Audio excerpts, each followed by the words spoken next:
কোনো জাতীয়তাবাদী শক্তিকে কখনোই বিদেশিরা পছন্দ করে না। জাতীয়তাবাদী শক্তি মানেই দেশের পক্ষের শক্তি, দেশের পক্ষে কথা বলে, দেশের মানুষের পক্ষে কথা বলে।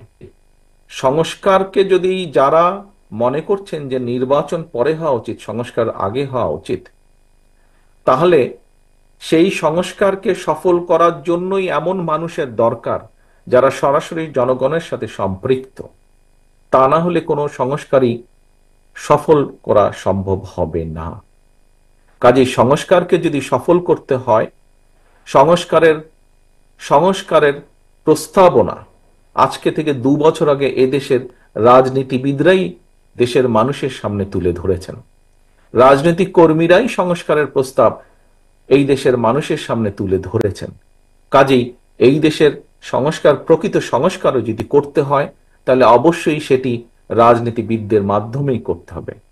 অবশ্যই দেশের রাজনীতিবিদদের বাইরেও বহু মানুষ আছেন, বহু শ্রেণী পেশার মানুষ আছেন, বুদ্ধিজীবী আছেন, ইন্টেলেকচুয়ালস আছেন, সিভিল সোসাইটির মানুষ আছেন। আমরা অবশ্যই তাদের পরামর্শ নেব। আমরা অবশ্যই তাদের পরামর্শ যেগুলো থাকবে তার ভিত্তিতে আমরা ধীরে ধীরে নিয়ে যাব, দেশকে সামনের দিকে নিয়ে যাব। কিন্তু বিষয় হচ্ছে যে যতক্ষণ পর্যন্ত জনগণের ডাইরেক্ট রিপ্রেজেন্টেটিভ দেশ পরিচালনার দায়িত্ব না পাবে, তাদের হাতে দেশ পরিচালনার দায়িত্ব না আসবে, ততক্ষণ পর্যন্ত কোনোভাবেই কোনো সংস্কারের পূর্ণ বাস্তবায়ন করা সম্ভব নয়। কারণ যাদের সাথে জনগণের সরাসরি সম্পৃক্ততা আছে, তারাই একমাত্র জনগণের কথা তুলে ধরতে পারবে, তারাই একমাত্র জনগণের আকাঙ্ক্ষা অনুযায়ী সামগ্রিকভাবে দেশকে সেদিকে পরিচালনা করতে সক্ষম হবেন। প্রিয় সহকর্মীবৃন্দ, প্রথমেই আমি বলেছি আমরা কিছু সংখ্যক মানুষের পাশে হয়তো দাঁড়াতে সক্ষম হয়েছি আমাদের সীমাবদ্ধতা, লিমিটেশনের ভেতর দিয়ে। আমাদেরকে যদি সামগ্রিকভাবে একটি বৈষম্যহীন থেকে আরম্ভ করে একটি গণতান্ত্রিক বাংলাদেশ গড়ে তুলতে হয়, তাহলে অবশ্যই এখানে সকলের পার্টিসিপেশন লাগবে। এখানে জনগণের মতামতের ভিত্তিতে পরিচালিত হতে হবে। আমরা আমাদের বক্তব্য জনগণের সামনে নিয়ে উপস্থিত হয়েছি। আমরা মনে করি অন্যান্য যারা আছেন তারাও জনগণের সামনে উপস্থিত হবেন।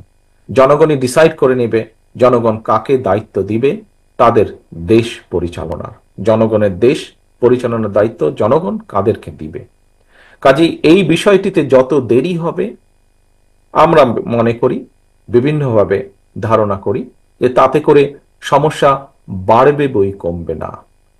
একটি বিষয় অনেকেই আলোচনা করেছেন, একটি বিষয়ে অনেকেই বলছেন ইদানিং, যত দেরি হবে নির্বাচনের, তত বেশি কিন্তু বিভিন্ন ষড়যন্ত্রের ডালপালা বাড়তে থাকবে।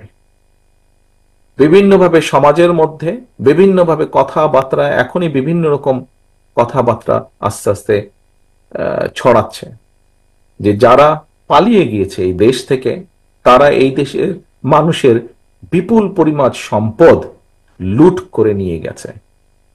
অবশ্যই তারা সেই সম্পদগুলি সেই ষড়যন্ত্রের পিছনে ব্যয় করবে।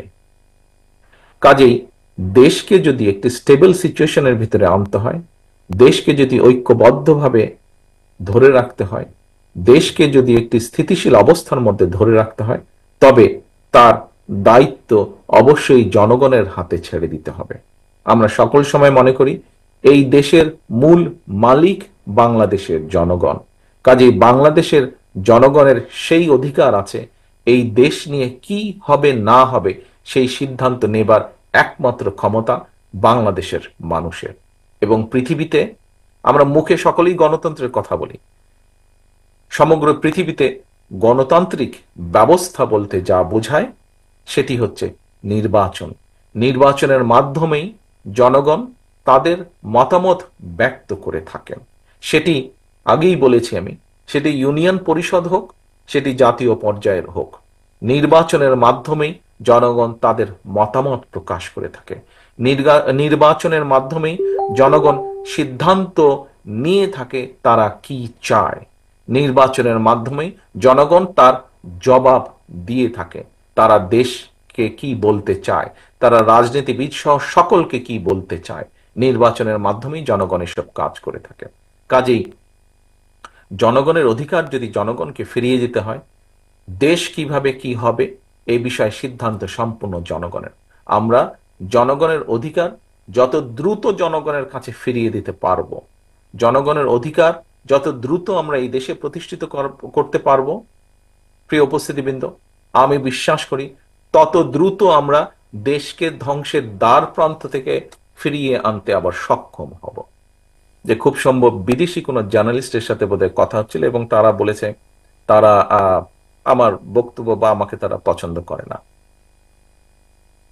প্রিয় উপস্থিতিবৃন্দ, আহ, কেউ কারো বক্তব্য উপস্থাপন করতে পারে, তাতে কিছু যায় আসে না। তবে আমি একটি জিনিস মনে করি, আহ, কোন জাতীয়তাবাদী শক্তিকে কখনোই বিদেশিরা পছন্দ করে না।